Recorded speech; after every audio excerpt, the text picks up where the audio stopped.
Y'all, what's good, yo? Welcome to another edition of the Triple Crown Podcast. Of course, we're doing an album review on Joy Badass 2000.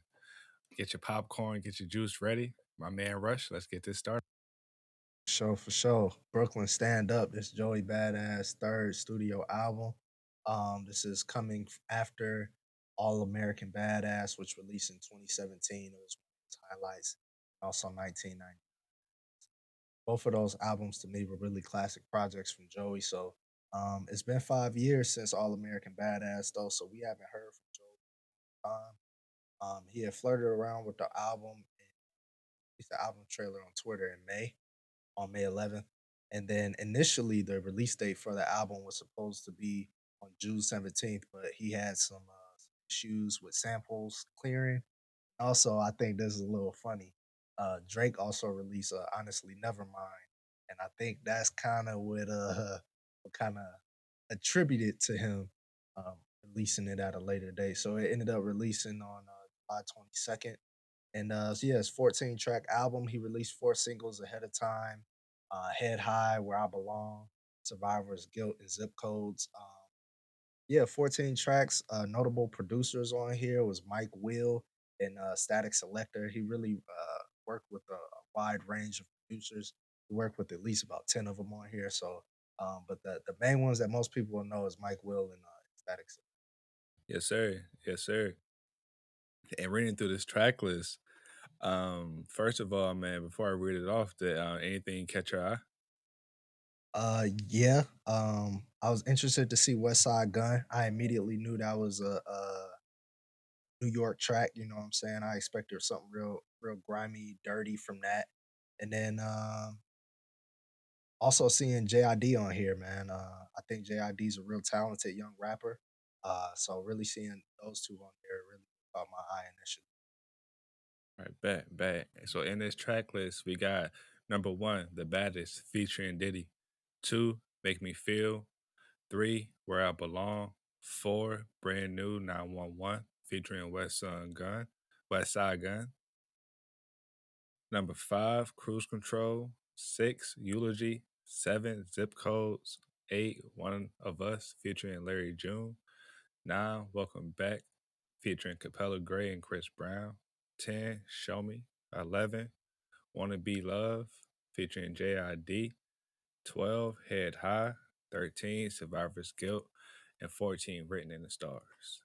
So when I seen that track list, bro, on the overall album, man, I ain't gonna hold you. I definitely liked it, man. I definitely did, man. I like the features overall. I even like Chris Brown being up there, man. It was a different feel of the album from what the top half was, man. But overall, I like the track list, man. Even the features up there. Yes, sir. For sure. For sure. How'd you like the way that the album flew? Like how its flow was? Yeah, I feel like at the top it was really like, really some hard beats from 1 through 5, and then that cruise control. And then when it came to Eulogy, it was a more like settled introduction to the song and more like a goodbye or like I'm here. Basically, I'm not going nowhere in a sense, but then towards 7 and downward, it was more of like a low intensified beat. It wasn't too hard. It was more like mellow R&B style to it a little bit. When you had songs like um, "Welcome Back," "Show Me," and also his shout out to his friends and his cousin and "Survivor's Guilt" and "Head High." Um, but a good flow to the album. I like to switch up with the eulogy going into zip codes after that. Good flow. Yeah, for sure. I think the album flowed fairly well. It was pretty decent. I had one issue with think it was Eulogy after no, Cruise Control after Brand New 911. I just felt like hearing Brand New 911. I should have I really wanted to hear like more of a like some grimier stuff. I feel like the beat was a lot lighter. If they would have had like Derringer or somebody like produced that track, I think it really would have took that track to the next level, especially West Side hearing the do do do do do do and boom, boom, boom, boom, boom, boom, boom. You know what I'm saying? West Side got that very unique uh, sound to his music. So I think hearing him on that grimy like Griselda type of sound would have been dope. And then Cruise Control was a much like lighter track right after that. So I just felt like that placement was weird. And then also going from zip codes to like one of us was like different to me. Cause Oh, like, really? yeah, one of us and Welcome Back was like weird to me. I don't think they belong on the album, but I understand why it is on the album. You know what I'm saying? So yeah, that was weird. But I think the overall theme of this album was like Joey just pretty much saying like, "Yo, I'm here." You know what I'm saying? A lot of times he made a lot of references to like, "Yo, don't forget about me." Like I'm still that nigga. Like he comparing me to Kendrick, um, J. Cole. Like I'm up there with them guys. And then on the very first line in the baddest, he pretty much said, "I could take 5 years off because my timeless." You know what I'm saying like really like braggy and cocky type. Yeah, he did his thing, bro. But you know, I like the album sequence. You know, like I said, that was a switch off. I feel like since he's been off for a while, he had a lot of personal stuff brewing, and and you know, like you said, the first half, I feel like that's when he was really spitting, like saying like, "Yo, like don't forget about me. I'm here." Like I could put out an album in 5 years because I can do that because I know I'm up there with Kendrick and Cole. None of y'all other niggas are touching me. So like I can do this, you know. And also throughout that time frame, he learned really, you know, to invest real estate, also other entity stocks and things like that. So I feel like in that time frame he grew when he was away from the game. But like I said, I just think he had a lot of personal stuff to get off. And hey, good for him, man, getting that mental mind right. But good album though, man. Good album. Good album. Yeah, I think it was pretty solid project, man. So what tracks did you end up liking? So it was really towards the back half. Wanna Be Love, Head High, Survivor's Guilt was my top three. What about yours? My top 3 is, Head High, Make Me Feel, and Zip Codes. Okay, okay, okay. So what was it about zip codes that got you? I just like the flow of Zip Codes, man. It really flowed well. Yeah, it was a real smooth track. Um, one of the things that I like that he said is, "I dropped out of school and, voted most likely to succeed." And I was like, "Hmm, this is interesting." I'm like, "What school did this nigga go to? Who would vote for him most likely to succeed?" That was funny, and then also I got sick of playing with niggas, so I started coaching. I was like, "Alright, that's cool." But that's a little subtle punchline. But, yeah, man, I just thought that Zip Codes was a really good beat. Um, listen, man, a lot of the tracks that I really enjoyed were produced by Static Selector, and he did a thing on here.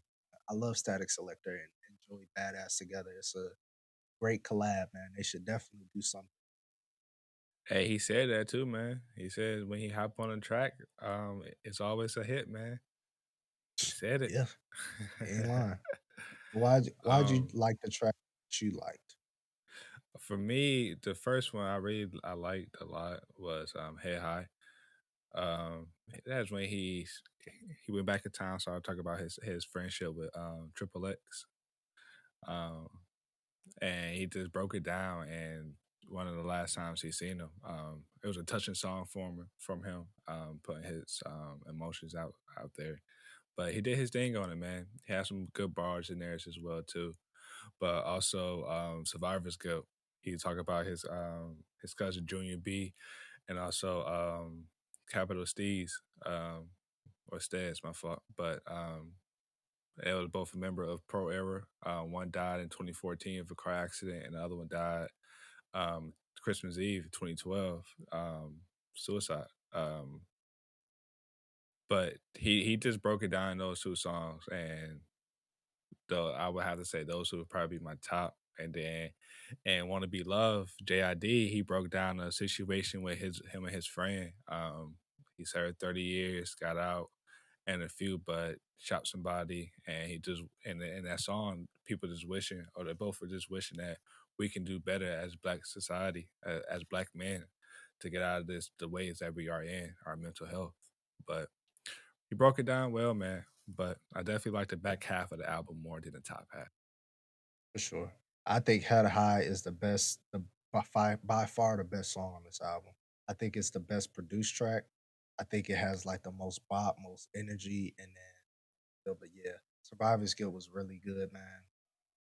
It's definitely the deepest song on this album. So yeah, man, I think this is one of the times we actually agree on like our top because even though that the tracks that I listed weren't my top, well, the tracks I listed weren't in your top three, they were in my like top like five or six. So Yeah, that's facts. your songs were in mine. I just kind of had my ranking a little different. Let me ask you this real quick. Did you like Cruise Control? I, I did. It's one of my last like tracks, but Okay, it was yeah. solid. Yeah, I Yeah. like that as I well too, man. I just didn't like where Cruise Control was placed. But I couldn't listen to Cruise Control and be like, "Ah, nah, this ain't a good track." I felt like it was a good track, I just don't like it right after, what's the name of that song with Westside? Brand New 911. I just didn't like it right after that. That's all. That's all. But, yeah. What about the tracks you don't like, bro? Tracks I don't like, honestly, out these 14 tracks, I like all 14, man. Like, I Really? like the the whole the overall production of the album. I like it. But I Okay. was to say this. Like I said, I like the bottom half more than the top half, just because in the top half of the baddest, make me feel, and what was the third song off that list? Where I belong. I don't know. It was more like not saying he's being cocky of like I'm that guy, whatever like Right. that. But he was letting people know I respect it. But he was just letting people know that he's that guy, spitting crazy bars throughout, and like in it makes me feel one thing he said, rest in peace to Steve in June. They put me in the battery inside my back, and now I'm back to leave it casually and flee the scene casually. I ain't gotta aim at all hip accuracy. He was just spitting bars, man, and just letting people know like this is my flow. Like, but I just feel like the back half was just more personal. So, it's a story to tell in that time frame. For sure, for sure. When it comes to dislikes, man, I got 2 tracks that I really get them up out of there. That's Welcome Back and, One of Us. Get both of them tracks on up out of there. I understand why they were Wow. made. I definitely understand why they were made. Popular, and both of them sound like radio songs. Um, but I just didn't wanna hear it. The bragging rap was just whatever to me, and then the track was okay for One of Us, but then Larry June, I was about to say Larry June, but Larry June, his verse was, like, boring. It it was very, like, simple and basic. So I was like, "Ah, that kinda bores me." And then, Welcome Back with Chris Brown, it just the listen, the ladies are gonna love it. It's summertime, it's gonna be played in clubs, it's gonna be females twerking to it or whatever, but, it's just I don't know. And then Joey's last verse was like, we gotta like deep dive into hearing rappers get real like explicit about like what they do in bed. Like I don't want to hear that. You know what I'm saying? I'm cool on that. I'm good, Joey. I'd rather hear about like your journey through life. I don't want to hear how you eat it, how you slap it, smack it, slurp it, whatever. You know what I'm saying? I'm just good on that. So that was super cringy here, like, all of that by Joey, talk about yeah, take her up to a room, and yeah, I'm good on that, man. Listen, you do your thing, you a rapper, Joey, I like it, go ahead, do your thing, man. I don't wanna hear that, honestly.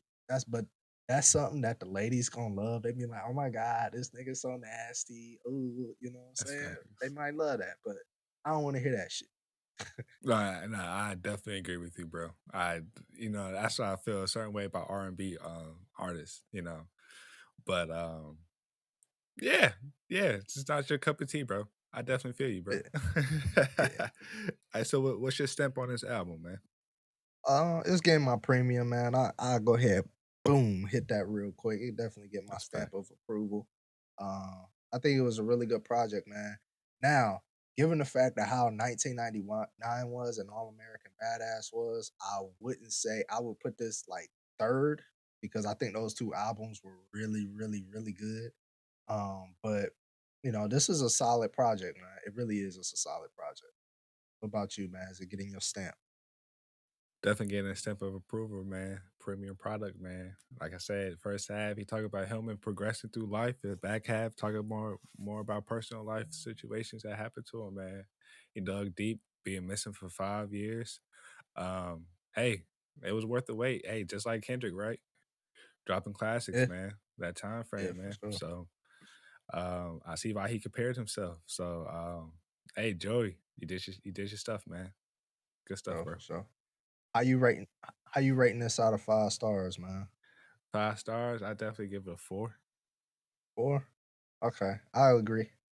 We'll agree. We'll agree. I know typically my scale's a little lower. I give it about a 4. It's teetering like 3.5 stars to like 4, but I'm sold on the 4.